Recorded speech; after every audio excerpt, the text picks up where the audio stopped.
Hello' everyone 2026 বৰ্ষত HS পৰীক্ষাত উত্তীৰ্ণ হোৱা সকলো ষ্টুডেণ্টকে স্বাগতম জনাইছোঁ।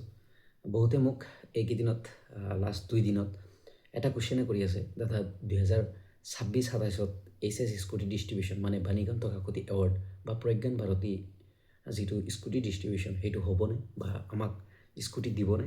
চ' যিবোৰ ষ্টুডেণ্ট আছে সকলোকে ভালকৈ ক'ম যে ভালকৈ কথাখিনি শুনিবা, আৰু কিয়নো তোমালোকে পাবলৈ গৈ আছা এইচএছ স্কুটি 100% পাবা, কাৰণ ইয়াতে কোনো সন্দেহ নাই।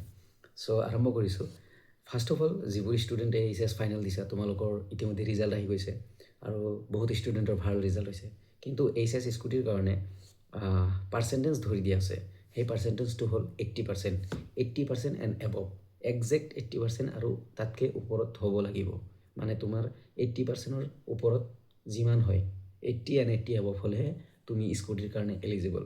আৰু বহুতে কুৱেশ্যন কৰি আছে, দাদা দিবনে? 100% দিব। কাৰণ আৰু এইটো কুৱেশ্যন অহাৰ ৰিজন হ'ল যে এইবাৰ ইলেকশ্যন হৈছে, মে বি নিদিব পাৰে বা বেলেগ গভৰ্ণমেণ্ট আহিব। সেনেকুৱা কোনো কথা নাই। যিটো এটা স্কিম, যিকোনো স্কিম হ'ব পাৰে, যদি কণ্টিনিউ চলি থাকে সেইটো উইদাউট নটিফিকেশ্যন নোহোৱাকৈ বন্ধ কৰিব নোৱাৰে। ইতিমধ্যে তোমালোকে ফাইনেল এক্সাম দিছা, তোমালোকৰ ৰিজাল্ট আহিছে, তোমালোকৰ যিবোৰ ষ্টুডেণ্টৰ 80% এণ্ড এবভ আছে তোমালোক eligible for scooty. HS scooty ডিষ্ট্ৰিবিউশ্যনৰ কাৰণে তোমালোকে eligible, both boys and girls, ল'ৰা এণ্ড ছোৱালীৰ কাৰণে এটাই পাৰ্চেণ্টেজ 80%, কাট অফ 80%, 80% হ'লেহে পাবা। আৰু এইটো কোনো বন্ধ কৰাৰ কোনো নটিফিকেশ্যন আগতীয়াকৈ দিয়া নাই। চ' 100% তোমালোকে পাবা। 100% যোনখন গভৰ্ণমেণ্টে হওক সেইটো মেটাৰ নকৰে, বিজেপি কংগ্ৰেছ যোনেই আহক, বাট তোমালোকক স্কুটি দিব। সেইকাৰণে কৈছোঁ যে তোমালোকে এটলিষ্ট তোমালোকে কলেজত এডমিশ্যন ল'বা। এডমিশ্যন নল'লে স্কুটি নিদিয়ে, বহুত প্ৰব্লেম ফেচ কৰিবলগীয়া হয়। বহুত আগত দিয়া হৈছিলে, কিন্তু যোৱাবাৰ বহুত ষ্টুডেণ্ট এডমিশ্যন লোৱা নাই, সেইবোৰ ষ্টুডেণ্ট বঞ্চিত হৈছে। চ' সেইকাৰণে কৈছোঁ তোমালোকে এডমিশ্যন লৈ থ'বা, যাতে স্কুটি ল'বলৈ সহজ হয়। আৰু এইটোৰ কাৰণে এটা মেৰিট লিষ্ট দিব। যিবোৰ ষ্টুডেণ্টৰ 80%ৰ ওপৰত আছে সিহঁতক এটা মেৰিট লিষ্ট দিব, এটা লিষ্ট ওলাব, আৰু তাৰে পিছত স্কুটি ডিষ্ট্ৰিবিউশ্যন প্ৰচেছ বা তাৰে পিছত ডকুমেণ্টছ ভেৰিফিকেশ্যন কিবা কিবি হ'ব, সেইবোৰ পিছলৈ কথা পাতিম। চ' তাৰে পিছত তোমালোকে স্কুটি পাবা।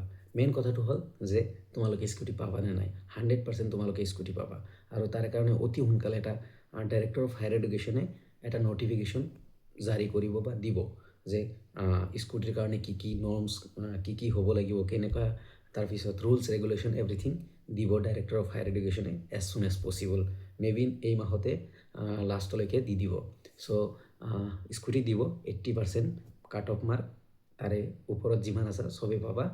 কাৰণ আৰু এটা কথা যে কোচিং ষ্টুডেণ্টবোৰক দিয়া নহয়, যিবোৰ ষ্টুডেণ্টে কোচিং কৰে, কোনো কলেজত এডমিশ্যন নলয়, সেইবোৰক দিয়া নহয় স্কুটি। চ' সেইকাৰণে কৈছোঁ তোমালোকে এডমিশ্যন লৈ থোৱা। যিবোৰ ষ্টুডেণ্টে কোচিং কৰিবা তোমালোকে এডমিশ্যন লৈ থোৱা স্কুটিৰ কাৰণে এডমিশ্যন লৈ থোৱা। কোচিং কৰিবাই, কিন্তু এডমিশ্যনটো লৈ থোৱা যাতে তুমি স্কুটি পোৱা। চ' বাকী আপডেটবোৰ সময়মতে দিবলৈ চেষ্টা কৰিম। Thank you everyone. ভিডিঅ'টোত এগেইন স্বাগতম নতুন ষ্টুডেণ্টক, কাৰণ নতুন ষ্টুডেণ্টে গম নাপায়। চ' চেনেলটোত থাকিবা, ছাবস্ক্ৰাইব কৰি ৰাখিবা, যাতে আগন্তুক যিবোৰ আপডেট আহে তোমালোকলৈ দিব পাৰোঁ। Thank you everyone. আৰু মোৰ ডেছক্ৰিপশ্যনত এটা হোৱাটছআপ চেনেলৰ লিংক দি দিম, তাতেও জইন হৈ থাকিব পাৰা, যাতে তোমালোকে আগতীয়াকৈ আপডেটবোৰ পোৱা। Thank U.